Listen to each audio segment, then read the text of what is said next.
Hey guys, I'm Jared. You are watching TVU, and coming up over the next hour, we have a very, very special living room tour for you. Jeremy Spring, the lead vocalist of a band in Kansas, has been around the country, playing in people's living rooms. And although the TVU studio is not a living room, he's gonna play for us anyway. So you get some acoustic songs and some interviews and some great stories. Thanks for tuning in.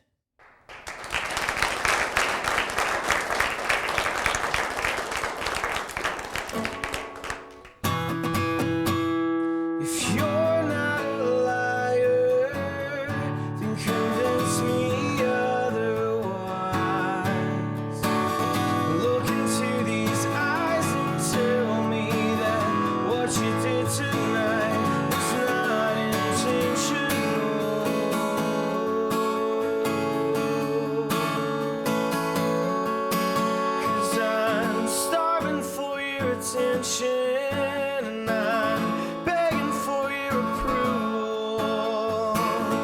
I can only take so much of being number two.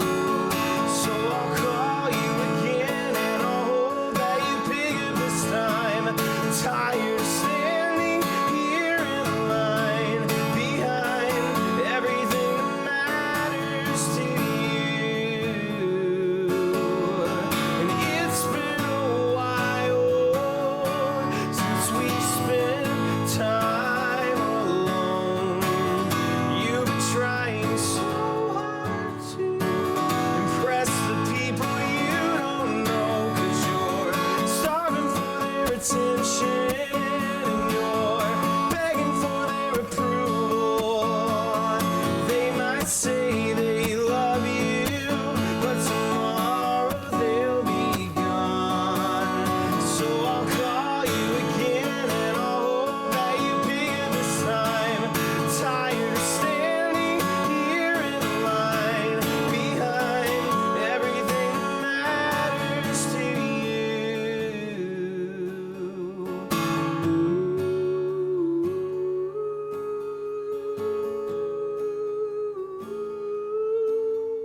All right, so Jeremy, tell me about the tour. The living room tour is going on right now, and this is the second leg, right? Because you had the first leg. This is the second leg. It's the third year I've done a tour like this. Third year. And it's really exactly what it sounds like. I mean, it's a living room tour. And I've played a couple churches and coffee shops and colleges, but primarily has been in people's living rooms, just playing totally unplugged sets, pretty unscripted.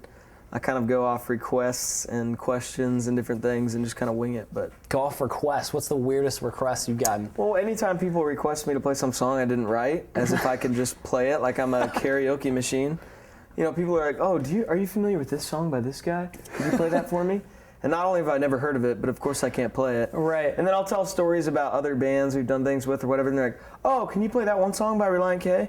And they're like, and I'm like, no, I can't. Like, I don't know. Is it extremely disappointing for them when you tell them? How do you break that to somebody? It's extremely disappointing for me when they. It makes you feel bad. Like, anybody have any requests? It's kind of a litmus test for me to be like, does anybody have a clue who I am? You know what I'm saying? Yeah. Like, in the majority of people are either just too nervous or they just don't know the name of the song. But there's some crowds that are braver than others, and they have requests all night, and I don't end up playing any songs I wanted to play. I just do what they wanted. So that's cool too. That's cool. Yeah. Now, you told me before we even started this interview that you actually don't like acoustic music and you hate acoustic shows. Well, there you go. And yet you ended up on a living room tour where it's just you and an acoustic guitar. Tell me about your hate for acoustic music. You told my deep, dark secret, man. I don't listen to much singer-songwriter stuff. I've just got no desire to connect with one guy, usually. I really like the magic that happens inside of a band. Okay. I listen to mostly bands, and I don't know. If I wanted a solo project, I would have started one a long time ago. Fair enough. You know what I'm saying? Yeah. I like the dynamic of a band. And as far as acoustic music, like, it's very awkward. People can hear all the squeaks in my voice, and they can hear all the lyrics, and they can. I'm not much of a guitar player, self-taught, so like that. I mean, that comes out very clearly when it's just me. And you know, I'm sitting on a stool in somebody's living room. To me, it's like very much like I'm just sitting on the toilet in front of a bunch of people. I mean, that's how exposed I feel, because I'm here sharing everything with them. And they've got no business knowing it, but I'm sharing my personal business in front of everyone, and I just feel very exposed and never know what's going to happen. I like the tour, the living room tour. I like the idea of it. Yeah, I was going to say, so you don't like acoustic music. You would have started a side project. What made you decide to go on this living room tour? Well, because at least I can kind of step into that realm just for a month or two, you know? And it's a good way for me to mix up my year with the full band stuff. It gives the guys a break to go back home and work. And it just gives me a chance to actually, as the songwriter, you know, since I do most of the songwriting for the band, it gives me a chance to actually connect with the people that are listening to the songs. So it makes room for questions about specific lyrics and specific meanings, and I can be there to answer it instead of them trying to figure it out. I just kind of put myself out there to be able to do that. And for me, it's really encouraging to see what the music's actually doing, because at a full band show, it's loud the whole time, and then kids are coming in right before we play, and then we're done playing, and we're all sweaty and tired, and we sell them a T-shirt, and then we leave. Right. And I don't actually get to hear. So this is a good way for me to connect with the fan base and actually get to know them and sit down and eat food with them and hang out. And so that's kind of why. Right. Have you talked to any of your bandmates while you've been out on this tour? Like, how are they doing? Yeah, they're good. They just work like crazy, man. They're Brian works like 70, 80 hours a week, I swear. Really? Family business that services pools, and then he has some other jobs. But it's winter. How is he doing that? They have a warehouse, and people have hot tubs and things that they have to keep chemicals in. And then Brad, you know, Brad's the most band-looking of all of us. And he's substitute teaches at a high school when we're home. What does he teach? He teaches any grade, like substitute teaching, whatever they need. Really? So he pulls his hair back in a ponytail and has these glasses, and like, yeah, we're from a small town. Kids recognize him. It's funny. It's funny.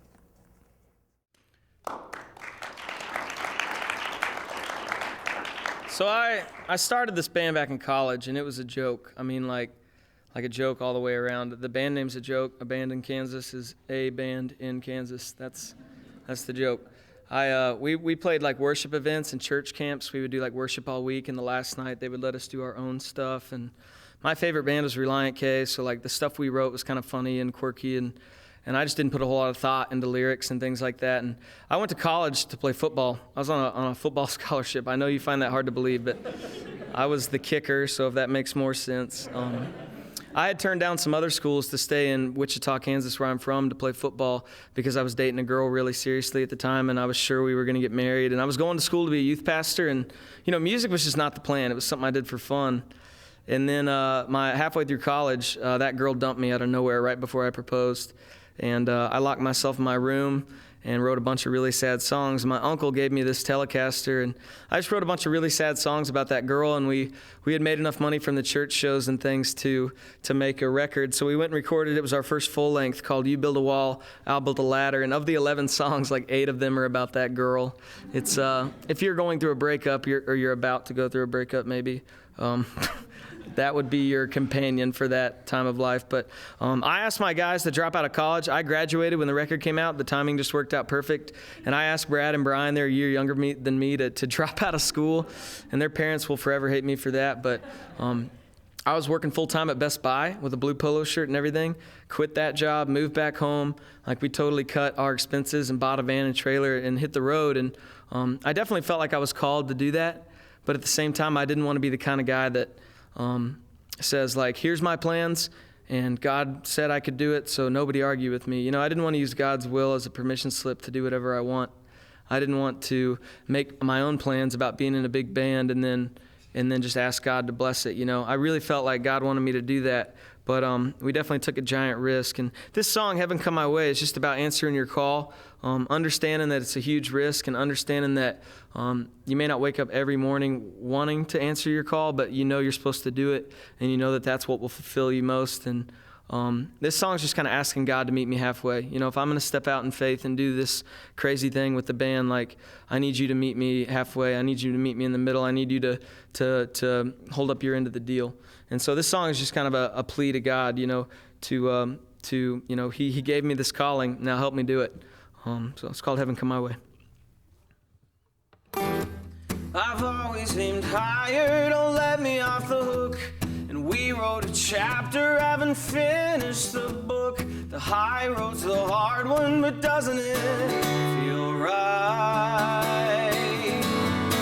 And I wish I didn't have to leave, but that doesn't mean I'll stay for the call. And I'll answer anyway. Heaven come my way, come my way. I'll go through the storm if I can hear you say, help is on the way, on the way. It can't be that far. Take me to the stars.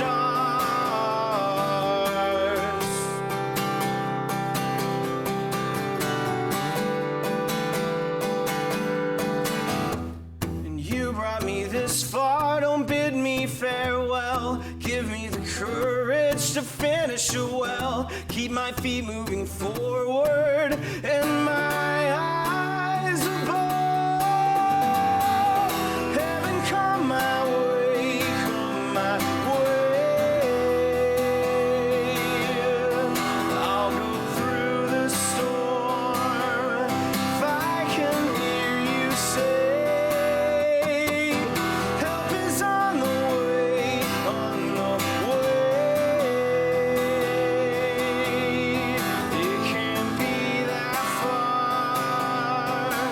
Take me to the stars.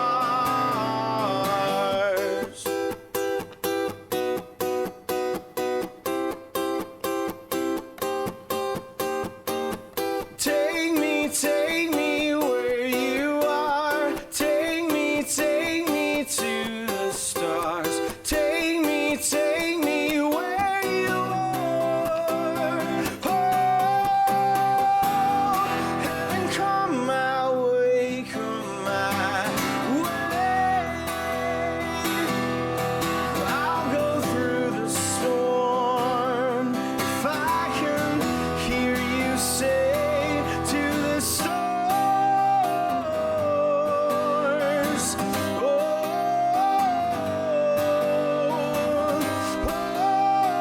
where you are, to the stars.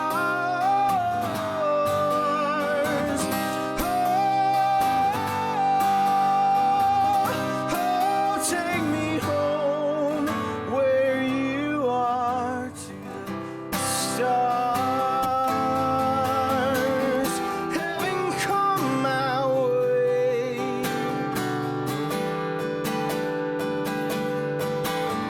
Heaven come my way.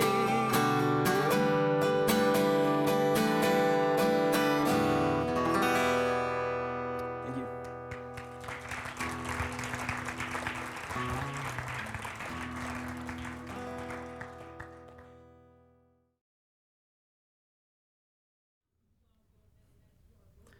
After You Build a Wall, that record came out. We put that out in December of 2007, and we hit the road full time in 2008. I had dropped out of school, or I'd finished school, and the other guys had dropped out of school. Sorry, and we hit the road. And the first tour date was in Lubbock, Texas, and we're from Wichita, Kansas. That's a little bit of a drive, 7-8 hours. So we left town, all excited about being on the road full time, and we were an hour outside of Wichita, and we hit some ice, and I was driving, and we lost control. We hit the cement median in the middle and totally wrecked the side of the van, and then we kind of slid over to the other side and hit this truck that had spun out in the ditch and just hit her head on. I made eye contact with that lady, and the trailer ended up like swinging up next to the van, and we broke the trailer axle and the fender and the bumper and the headlights, and everything was smashed, and we weren't going anywhere, an hour outside of town. So we got towed back home and took the headlights off a different van and put them on our van and rented a U-Haul trailer and put all our gear in there. And we did that tour. We did like 3 or 4 months of an independent tour, and we thought we were really gaining some momentum. And then the day we got home, our bass player and keyboard player quit, and they left the band. And so we had to find a different bass player, and we left on this summer tour. And we were still self-booked and self-managed, and in fact, we are still self-booked and self-managed, but we were doing this DIY tour, and part of that tour was Cornerstone Music Festival in July of 2008. And we had a great slot for an unsigned band. We sold a lot of merch. We were doing good, and we left that festival and started a tour with another band. And I'll never forget, we drove overnight to Kentucky, and we're about 2 hours short of Louisville where we're playing, and Brad was driving, and we blew a trailer tire and whipped the trailer around, and we slammed into the guardrail and totally jacked up the other side of the van. So we got towed to this place and spent all that merch money we had made at the festival on getting the van fixed. And we show up late to the show, and all the people that are supposed to be at the concert are standing in the parking lot. And the promoter comes up to me, and he's like, "Hey, man, heard about the wreck?" And I'm like, "Yeah, it sucks, but we're here. We're here." And he's like, "Yeah, that's what I needed to talk to you about. We're going to have to cancel the show. So this is a staff meeting at the church tonight, and we're not going to be able to do the concert." So we had driven all that way, gotten in a wreck, made it there, and they canceled the show on us. And we needed something, so I asked if anybody in the crowd knew of a place we could play. And this kid raises his hand and said he does house shows. So us and the people at the show all get in our cars and follow each other out to the middle of nowhere in Kentucky. And we pull in the driveway of this place, and there's an arch above this gravel driveway that says, "Welcome to Noah's Ark Petting Zoo." And I'm not making this up. It literally is a public petting zoo. And this guy has this double-wide trailer that his extension cords run out to a piece of plywood in the middle of the petting zoo that's called the stage. And the band we're on tour with is like a screamo band, and they do the breakdowns around a bunch of goats, and they kept blowing the power because it was just outside. And they actually broke up that night. The band we were on tour with broke up and went home. That was their last show. And I played an acoustic set with some mini ponies right over here. And we didn't crash there. We ended up crashing that night in a Walmart parking lot. We figured staying at the petting zoo wasn't a good idea. And so it's summer in July in Kentucky. It's still hot even at night. So we've got the windows rolled down and the doors open, and we're like stripped down to our underwear basically, just trying to sleep. And Brad, our guitar player, thought it'd be a good idea to sleep on top of the trailer. And we wake up the next morning to this cop leaning over the trailer looking at him like, "You guys are going to have to go." So I feel like we had definitely hit rock bottom at that point. We'd been in 2 wrecks. We'd had a different lineup for every tour. We'd played a show at a petting zoo. And no offense against Walmart, but if you can't hang out at Walmart and they're asking you to leave, you have definitely hit rock bottom. So I was just embarrassed. You know, I had asked my guys to give up everything to come and follow this calling, and we hit rock bottom. And when you come to that kind of junction in your calling, it's like, okay, do I press on and just grow through these trials, or is this God's way of telling me to go home and get a real job? And I know for me, I had a lot of dialogue going on in my head between me and God, just give me something to go off of if we're supposed to do this. And I wrote this song all up in the middle of that junction, just not knowing whether we should keep going or not. And it's called Months and Years.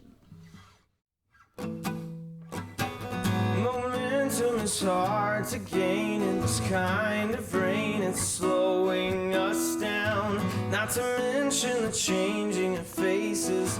It's hard to keep good people around. And I've been cutting away for months, it seems. At a list of all my dreams. Who knows which ones I'll reach? Tell me that I'm not treading water here. A couple of months have turned into several years, and the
just begun to hear your voice speak to us. We need to hear you. Tell me that I'm not treading water here. A couple of months have turned into several years. And tell me that I'm not treading water here. A couple of months have turned into several years. And the plans that we made promised the world would be done have just begun.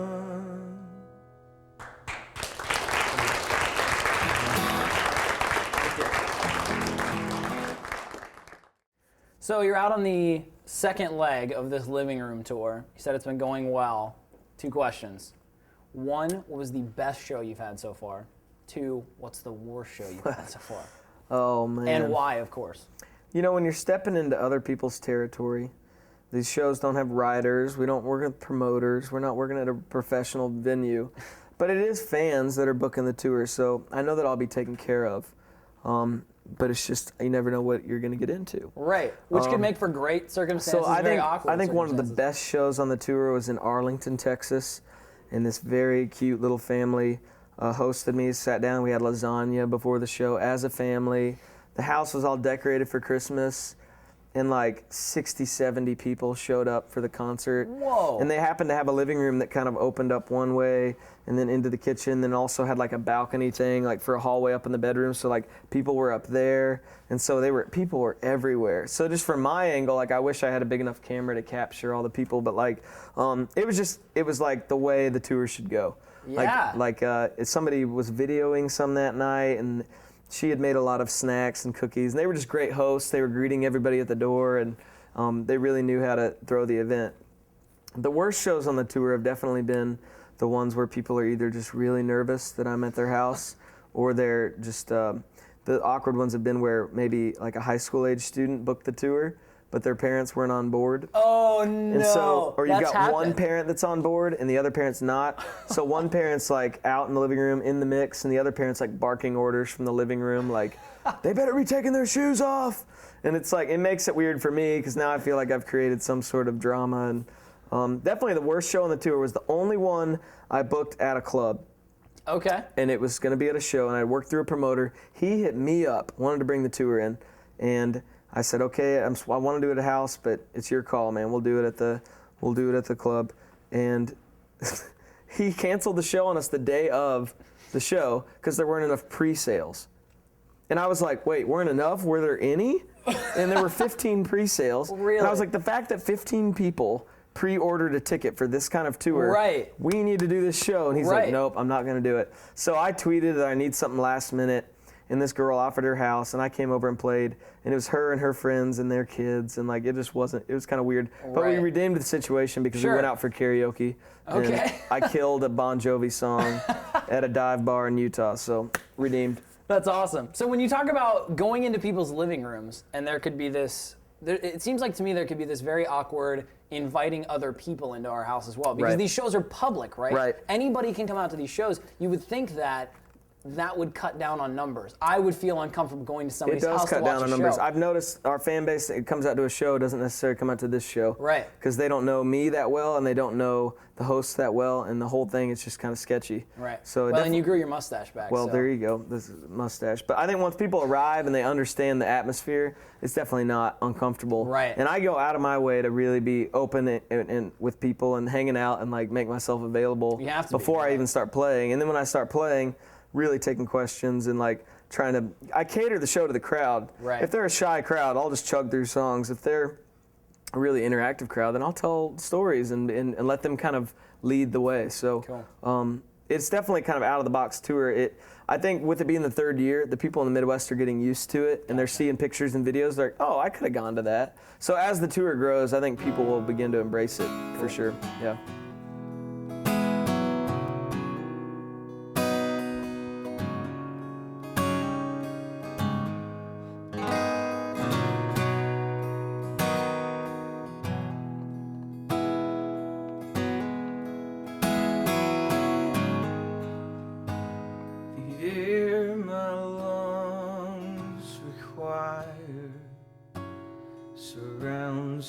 near, and all I have to do is breathe.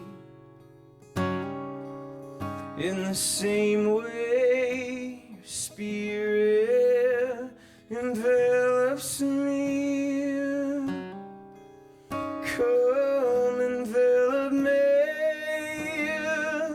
come take over me. Close your eyes, then we'll start to see. Shut them tight, now we can believe there is no distance between us.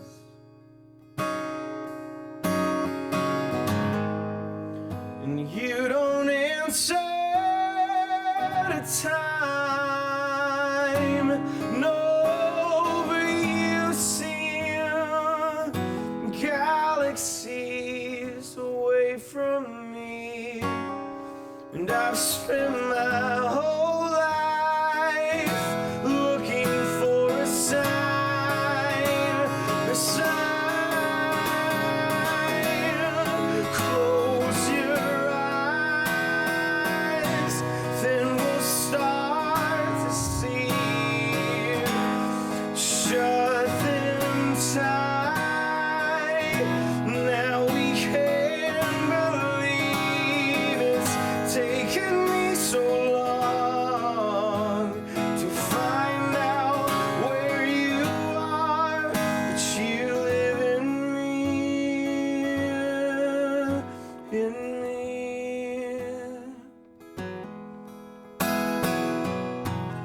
Cut open my body, but you won't find me there. And you can't touch my thoughts or my dreams, 'cause they're not there. And we need you, we can't see you, we know you're there, just like the air, like the air.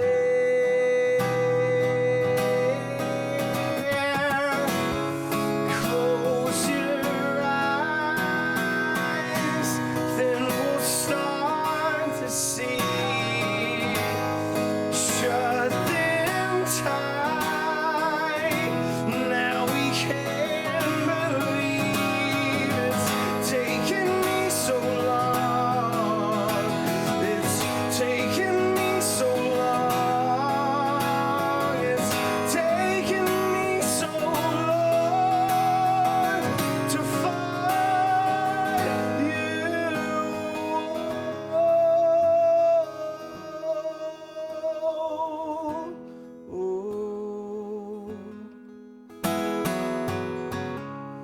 Close your eyes,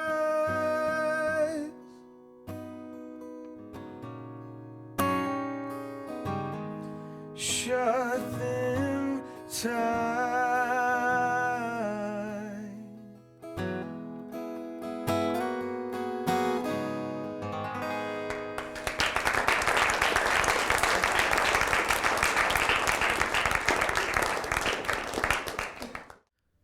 So a week after that petting zoo fiasco, we were pretty sure that was going to be our last summer playing music, and we had started a tour with this band called I Am Terrified. They were on Monoverse Stereo. They're like a southern rock band, and we had the chance to play their CD release show in Birmingham, Alabama. The label that had signed them had come to watch them, and we played right before them, and it was a big show because of their CD release. We'd never even been to Birmingham, but it was a great show, 400 or 500 people, and the label that was there to support them was Monoverse Stereo, and they're a sister label to Gotee Records, and that ended up being the label that we started our career with. And It's super ironic for a lot of reasons because, like I told you earlier, Relient K was my favorite band, like growing up, and they're on Gotee, and the same guy that did their records, Mark Townsend, did our last 2 records. And I grew up in a household where like the heaviest CD I had was Stephen Curtis Chapman's Declaration, or maybe 4 Hymns Christmas CD. Like those 2 were on heavy rotation. I wasn't allowed to listen to Jesus Freak because it was too out there for my parents. And my parents have come a long way. They're very supportive and they're awesome, but like it's just ironic because Toby owns Gotee and Toby Mac's my boss now, and it's just crazy. But you know, I say all that not to say that we signed and now everything's cool and I'm rich and famous, and not at all. I have everything I own in that car out in the parking lot, and I still wake up some mornings and aren't sure if I'm supposed to answer this call, but you know, God's been faithful when I'm not, and he's been consistent when I'm not. And I feel like a lot of people my age sit around and their life's like this giant question mark, you know, like who am I supposed to marry and what am I supposed to do for a living and what am my major supposed to be in college? And I just feel like if I took a girl out on a first date and we went to a movie and I took her out for ice cream afterwards and looked her straight in the face and was like, will you marry me? And she's like, what? We just met. And I'm like, baby, I love you. This is for real. And she'd be like, you're weird, I'm leaving. And I feel like we do the same thing to God. You know, we ask him these huge questions, but we don't take any time to know him and let him know us. And in my life, when I've just been faithful about the things that I have to do today and the people that are in my life and the tasks that are on my plate right now, and when I'm faithful in those little things, the big questions seem to answer themselves. And it doesn't do a whole lot of good to worry about the big things. You know, we almost went home from that tour, and a good thing we stuck it out. We met the label we started our career with. And this song, A Conversation with the Sky, is on the new record, and it's right in the middle of the sequence. And there's a phrase right in the middle of the song that says, change with the times, and you'll get left behind. I think the old saying goes, change with the times, or else you'll get left behind. And I just think that's bull crap. I feel like if you're going to constantly be changing who you are based on what's in, you're going to have a lot of heartache. And I just feel like my generation is making a lot of really dumb decisions. You know, they're trading in 3 or 4 months of social acceptance for 10 and 15 years of consequence. And I just encourage you guys to really cling to the things that you believe in and be open to things that are going to help you grow and change, of course, but cling to the things that you believe in, because those won't change. The things about God won't change. And that's what this song's about. Marry this age, a widower the next. You can't just give yourself away, floating in the wake of everybody else. Go your own way, go your own way. We'll paint the sunset our own shade tonight, whatever colors you like. I've never seen a moon that shined so bright. Color to my ears and music to my eyes. We drove till the tires left the road, the perfect end to the not so perfect week. All my senses in full attendance when the sky turned to us to speak. Cling to what you know, change with the times. You'll get left behind every time. We'll paint the sunset our own shade tonight, whatever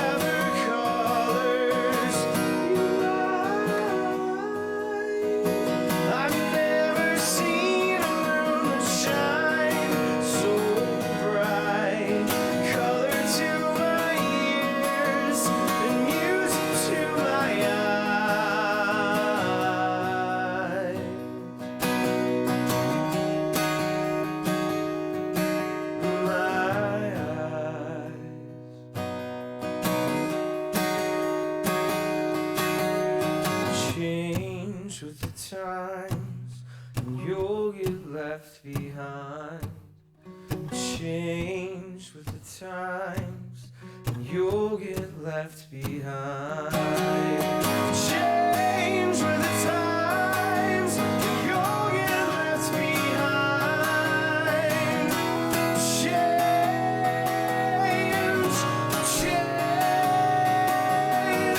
we'll paint the sunset our own shades at night. Whatever colors you like, I've never seen a moon that shines so bright. Color to my ears and music to my eyes. Color to my ears and music to my eyes. Thank you. So, Jeremy, let's wrap up talking about your living room tour. Tell me about Hobbs the cat. I saw a tweet Hobbs the cat. said he stole the show, and being You know a fan what? of Calvin and Hobbs. Maybe I should didn't have even told know. you the worst show was Austin. Not because of the show, but that cat was just kind of like stealing the show. He was like stretching and doing cat things. I hate cats. You know how to turn a cat into a dog? You soak it in gasoline and throw a match on it. It goes woof. That's how you turn a cat into a dog. Yes. You guys didn't know that? I'm not a cat guy. Somebody's crying. I know. Somebody's but crying. I'm not a cat person either. I don't know that I would set a cat on fire, but I would never do that. I don't know. In Austin, I also went out to eat after with people after the show and got my car towed. And then the next day ran out of gas. You'd think it's my first road trip. Jeez. Yeah, it was just a weird day. All right. So, wait, what's the longest you've driven for this tour so far? 12 hours home from Albuquerque. Like the last show on the first leg was in Albuquerque, and I was getting home for Thanksgiving the next Okay. day. And I drove 12 hours straight home, and I was by myself on that part, and it was just like, Cool. I was And just like losing my Was mind. that overnight? Yeah. And you were telling me about Yeah. the truck. Tell Yeah. me about this incident. Well, we're really abusing animals right now. Yeah, we dude. are. Let's continue. This truck had like vaporized a deer coming the other way. I And- love the word vaporized. Well, that's the best word I got for it. There's a deer and then there's not. I don't know how else to describe it. And a limb had flown from the truck to my car, which is a rental car, and knocked that plastic part around the wheel well off, and it's whipping Yeah. around the tire. So I have to pull over. I think I have a flat, but I don't. I just rip that plastic piece off, throw it in the back seat. My hands are covered in animal blood. I remember just looking at the sky Oh. and just being like, why? Just of all things, the last day of the tour. Right. And then I go home. So Hertz will probably charge me for like a whole new car or I something. don't know about that, man. I mean, did you get the insurance? That's always the Yeah, option. I did, but we'll see. You're good to go then. But hey, at least it was the last night, and that probably Yeah. woke you up on a 12-hour overnight I drive. was in a daze, and I was like, I'm awake now. Yep. All right, so let's talk about Abandoned Kansas, man. You're getting ready to wrap up this living room tour. You guys just released a remix EP. Tell me that's about true. that. Yeah, a kid from Ohio actually asked for the stem tracks for Heaven Come My Way and made a remix, and we thought it was cool and wanted to put it out. And then we got some label mates at Gotee called Capital Kings. They're a new band. Okay. And they remixed the Golden State, and then we thought, let's just do a remix project. We'll make the last one a fan thing. We'll put up the stems online. And Yeah. so we had like 10 remixes coming from the fans. Some were not good. Some were, Okay. if I made one, it would not be good. But Fair enough. 2 of them were really good, and we picked them and let the fans decide which one. So we came out with a little 3-song thing. So it's funny that a lot of people that aren't into our band are into those songs. Just that's 'cause free, of right? the- You can get yeah, that online for free. freeabandonedkansas.com. Cool. We're giving them away. We figured that, they're the same songs, but they do sound totally different. Cool. So, What else is coming up for Abandoned Kansas? I get home, just in time for Christmas and New Year's, see the family and stuff, and then we're hitting the road again as a band in January and February, and we have some new tunes coming out next year, and just probably be a heavier year on the road this coming year than this last year. But Cool. All right, well, before we let you go, what's on top of the Christmas list? what's on the top of the Christmas list? In all seriousness, I'm not even saying this because this is your favorite subject, but I asked for a mustache trimmer. I really Shut did. up. I asked my mom, dude. My razor I've had since high school, and it finally gave up the ghost. And I need like a beard, one of those one-all like nose, beard, everything trimmers. I know we talk about my mustache every Dude, time I see can't, you, but no, you can't. You literally could not have planned the end of this interview better. That's just, you There you got to go. end on that. Mustache trimmer. That's awesome. I wish I had enough facial hair to ask for one of those. you could ask one. Maybe that's what you got to do. You got to meet it halfway. Be ready. Meet it halfway. That's awesome.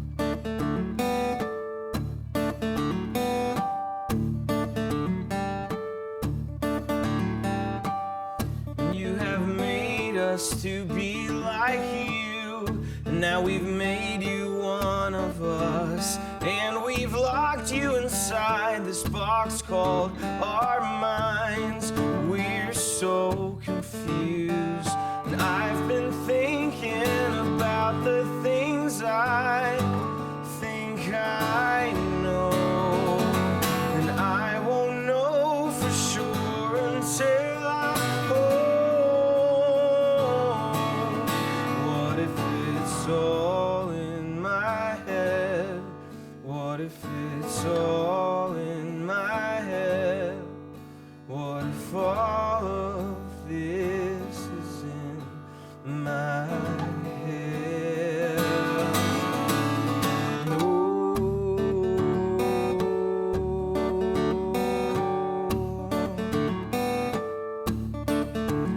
There's a field of peace way out beyond what I thought was right and you thought was wrong. And I'll meet you there. Yes, I'll meet you there. And together we'll find truth. And I've been thinking about the things I'll tell my son, and I'm not sure if I should be the one. What if it's all in my head? What if it's all in my head? What if all of this is in my head? What if it's all in my head? What if it's all in my head? What if all of this is in my head?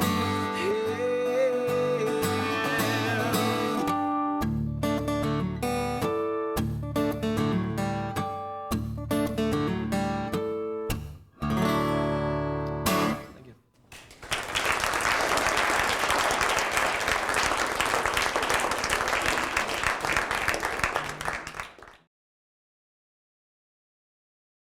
A lot of the songs I write are about somebody else. A lot of them are about a girl or some situation I've been through, or, you know, some group of people. And a lot of them are from the perspective of we, you know, about my band and stuff like that. This song's different just because it's something, I don't know, it's something I'm still dealing with. A lot of the songs I've written are things I'm already over. And I don't know, this is just a song about forgiveness.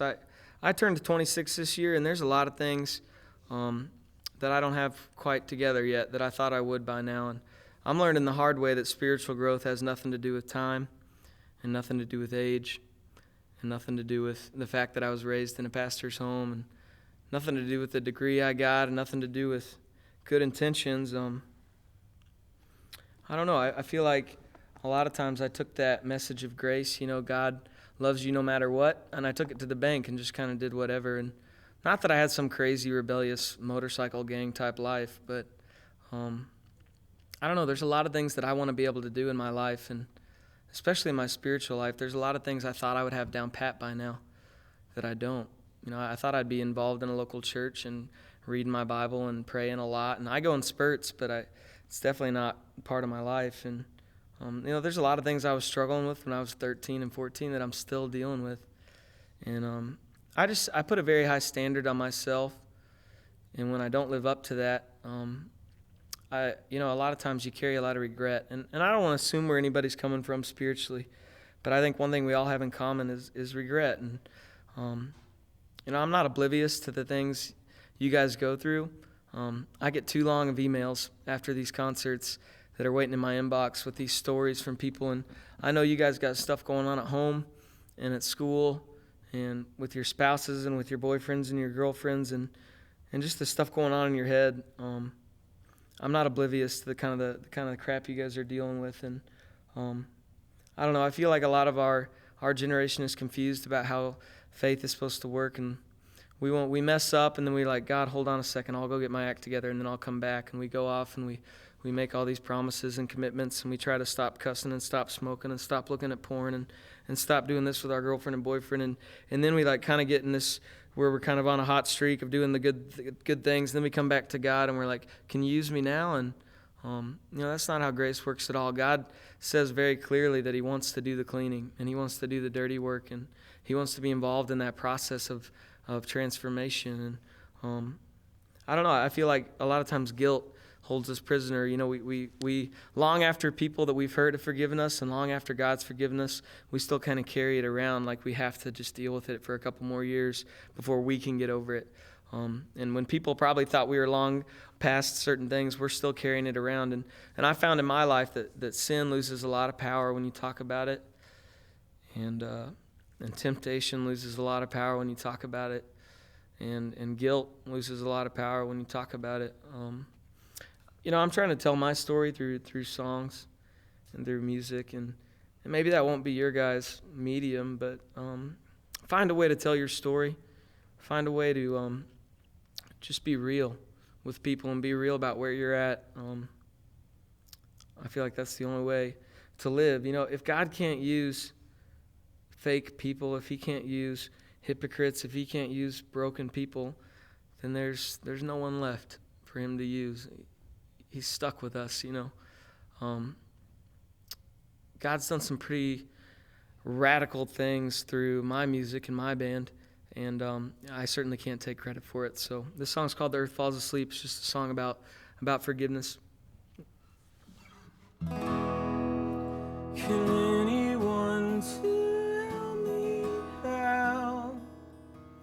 how we learn to live with ourselves? 'Cause I've been forgiven things only God knows, but I can't forgive myself.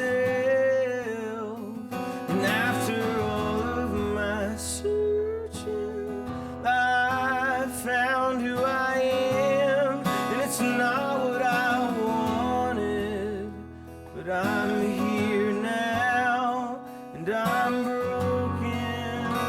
Come save me from this hell.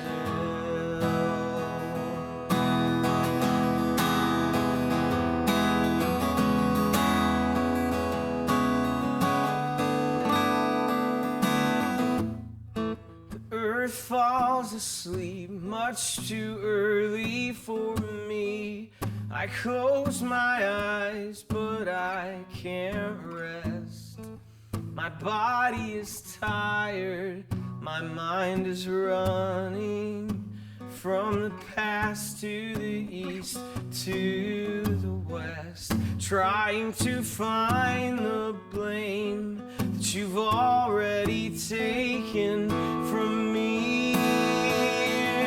Can anyone tell now how we learn to live with ourselves? 'Cause I've been forgiven things only God knows, but I can't forgive myself. And after all of my searching, I found who I am. It's not what I wanted, but I'm here now, and I'm broken. Come save me from this hell.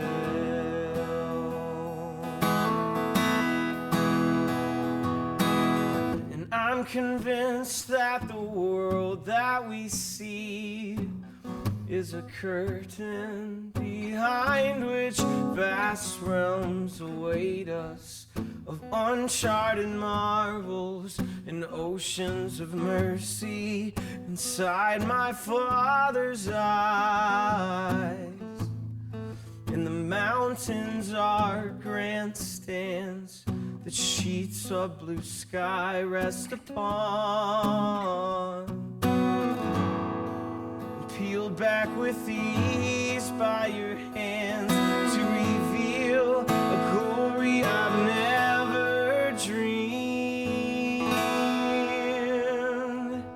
Can anyone tell how we learn to live with ourselves? 'Cause I've been forgiven things only God knows, but I can't forgive myself. After all of my searching, my heart found who I am, and it's not what I wanted, but I'm here now, and I'm broken.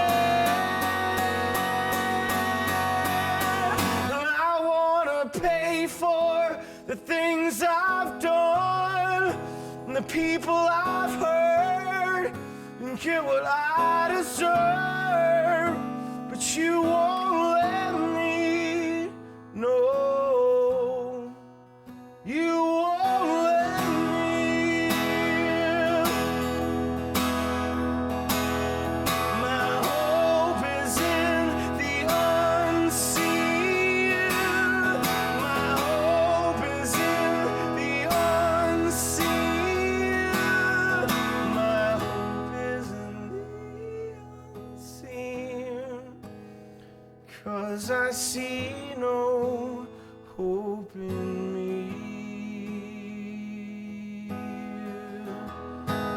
'Cause I see no hope in me. 'Cause I see no hope in me.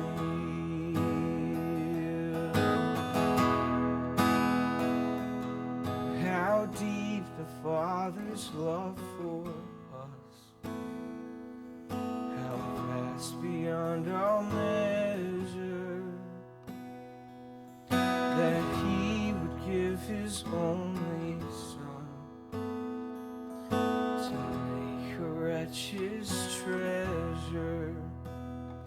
How great the pain of searing loss, the Father turns His face away, as wounds which mar the chosen one bring many sons to glory.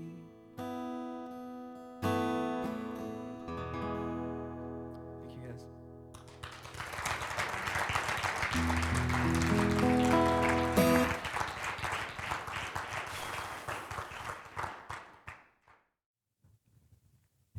Dude, What's up, man? that was awesome. Thank you. Thanks for hanging out with us in the studio and playing songs, man. It's been freaking killer. Thanks for letting me do it, dude. So you have one song left, Yep. The Golden State. One of my favorites. Thanks. Interestingly enough, some people have left you some pretty interesting comments on YouTube about this video. There's been some interesting interpretations about what the lyrics mean, and I Well, understand the confusion. You are carrying a gasoline can around California. Burning down Hollywood, yeah. Right. I understand the confusion, but there's been some comments that are like, yeah, screw California, this should burn. So I wanted to clear up what it actually means. I just wrote this song about a girl. I had met a girl when I was out there, and thought she was neat looking. And Okay. we kept in touch on the phone, and she would call me Kansas, so I called her California, and just to be cute, I guess. And it really wasn't that dramatic, you know, but it fizzled pretty quick, and it wasn't built on anything more than infatuation, I guess. And when we were out there on that tour, the forest fires were coming over the hills, and Hollywood was getting nervous. And I thought Hollywood's this fake plastic place. It would burn really fast. And well, I know that kind of sounds like a metal lyric or something, but Yeah. It's a good thing you cleared that up, because at the beginning of the story, I thought, so you want to set the girl on fire? Because no. that's not No, any like, better. She, you know, she was digging me, and then I was digging her, and then she was more digging me, and then I wasn't feeling it anymore. So it kind of like, I just took that metaphor and ran with it. You know, there wasn't anything real to that relationship. It was infatuation more than anything, and it fizzled really quick. So I got nothing against California. I love California. I'm down. No, I'm you ready to don't. hear it. Cool. Dude, thanks again for joining us. Dude, thank you, Jared. I can tell your heart is a forest, and it hasn't rained here in years. Then I came around and the whole place caught on fire. I left you here. California is burning like a cigarette.